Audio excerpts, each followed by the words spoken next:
సభకు ఎట్టకేలకు అనుమతి లభించింది. ఈ మేరకు రాష్ట్ర అత్యున్నత న్యాయస్థానం షరతులతో అనుమతి మంజూరు చేసింది. ఈ నెల 19న మధ్యాహ్నం 2 గంటల నుంచి సాయంత్రం 5 గంటల వరకు సభను నిర్వహించుకోవాలని సూచించింది. రాష్ట్రాన్ని సమైక్యంగా ఉంచాలన్న డిమాండ్తో హైదరాబాద్ లో సమైక్య శంకరావం సభను నిర్వహించనున్నట్లు వైకాపా అధినేత జగన్ ప్రకటించారు. దీన్ని అడ్డుకుంటామంటూ తెరాస, తెలంగాణ రాజకీయ ఐకాస నేతలు ప్రకటించారు.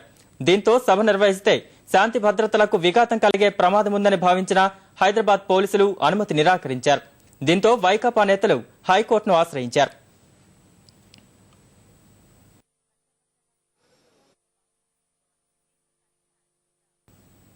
లింగ నిర్ధారణ పరీక్షలు, ఆడపిల్లల విక్రయాలు యథేచ్ఛగా సాగిస్తున్న ఓ ఆసుపత్రి బాగోతాన్ని వెలుగులోకి తీసుకొచ్చిన ఈనాడు, ఈటీవీ కథనానికి స్పందన లభించింది. వరంగల్ జిల్లాలోని మమతా నర్సింగ్ హోంలో లింగ నిర్ధారణ పరీక్షలు, అబార్షన్లు చేస్తున్నారన్న ఫిర్యాదులపై గతంలో ఆసుపత్రిని సీజ్ చేశారు. దీనిపై ఆ ఆసుపత్రి వైద్యుడు కోర్టును ఆశ్రయించడంతో ఓపీ వరకు అనుమతి లభించింది.